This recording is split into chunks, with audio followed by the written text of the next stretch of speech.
It's just horrible, horrible that you had to learn the hard way just how devastating knife crime is. Yeah. Is there a simple answer to why it has become so bad? Yeah, I think the simple answer is love. I feel as if right now what's actually going on is due to a lack of love. Again, it's a poverty essentially, and poverty is not just something that's defined financially, but also a lack of knowledge, a lack of love in this in the society. So I think that's what we're actually seeing right now: the lack of love, the lack of guidance, the lack of mentorship that is actually what's going on right now. We did, Kate, I did a show, Carl Files, and one of those was about knife crime. And Nathaniel, I just want to ask you, you were an ex-gang member. I was amazed, appalled, shocked in each and every way by what I saw. Certain cities in this country, if you cross a road and you go to an area where the postcode is different, you can be stabbed simply for crossing a road. I take your point though, Emma, and I learnt this. So many kids that go to the streets is because you talk about love, the family unit's broken down. I'm not saying their dad's in prison, the mother's... but they find some sort of identity on the streets, they feel wanted, they feel part of something, and get in with the wrong crowd. Would that be fair enough? Yeah, definitely. I would say that... What was your story? For me, it was more of like, obviously, looking for, I would say, acceptance, because with life on the road, it's like more of a thing where you'd want to fit in.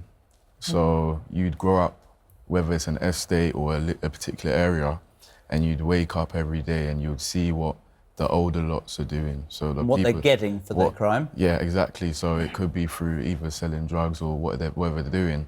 It looks like a nice lifestyle. And so in terms of wanting to get what they have, you would then follow in their footsteps, whether get into a life of crime. Was your brother Amma in a gang? No, he wasn't in the gang. An innocent victim?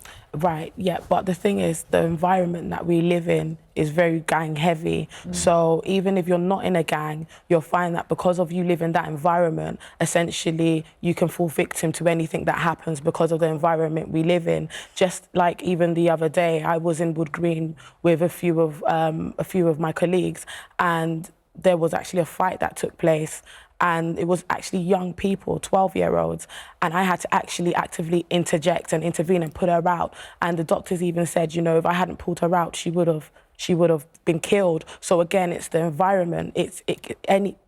No. Listen, for people watching this, I think, you know, people will watch it on the television, they'll read their newspapers, oh, another stabbing. It is horrific. Can I ask you a question? Because the big debate that we should be having is how you stop this. Should the police have more control? Should the punishments be greater? What would have stopped you at the age of 14 or 15 running the streets of London with your knife? What would have stopped you? What would have scared you? Nothing would have scared you, would it?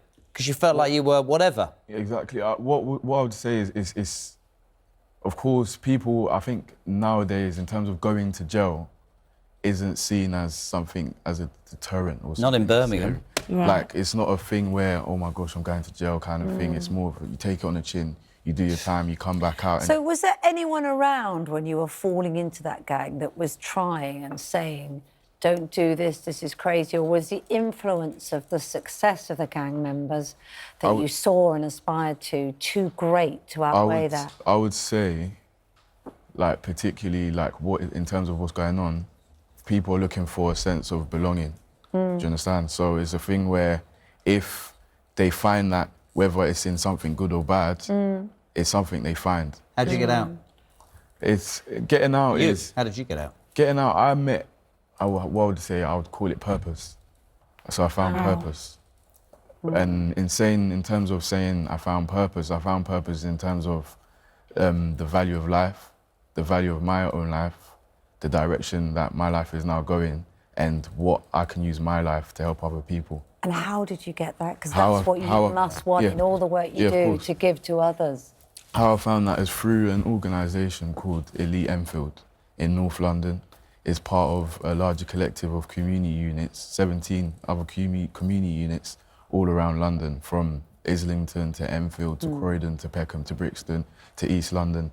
So it's a place where you're able to like meet like-minded individuals from all aspects of life. Right. Like that I'm able to come in. I came in and saw that I was presented an opportunity, Right. an alternative, like receiving mentorship from like the likes of my sister Emma, and like various other people in positions all around society who have different jobs in career fields which are able to point you in the direction. Do your, just very quickly, because I want to bring you back in very quickly, how do you, ex-gang colleagues, friends, criminals, whatever you want to call them, how do they treat you now when you walk down the street? Are you scared of them now? No, of course not. It's a thing where I want to help people that are in that kind of lifestyle, give them opportunities like listen. Do they listen? Does it work? Of course, some do listen, some don't, but it's like a seed that's planted in them that there is a way out of this. But I think that's an interesting question that Jeremy said there, because I guess the fear would be that if you choose a different way, then the gang that needs people to keep joining it to sustain it would retaliate in some way. Right. The thing is, most of these gang members, what they're looking for is another alternative. One thing that we do in the community unit that he spoke of, Elite Enfield, and we actually branch from a church called SPAC Nation, what we do, we offer that other alternative. And how do we do that? By outreach. 24/7, we're out on the street speaking to these people, actually because the thing is, what they do, they get themselves involved in this gang culture, a life of selling drugs. And the thing is, that is a type of business they developed in that road. But what we do is saying, okay, this is the skills that you actually use to sell drugs. These can actually be good in the marketplace. Why don't you take these skills? We've got a bunch of professionals in-house, and they can actually push you into the right of direction. And do you know what's amazing about you? And then they think there's a chance. And then they see it. They see that. What's amazing about you, both of you, is that the horror that you went through, the things that you saw and did, you've turned in the right direction. And what's fantastic is that you're doing your best to make it easier for other people to understand there's a different way. Really, really appreciate it. Thank you very much indeed. And long may you continue the fight that you're doing.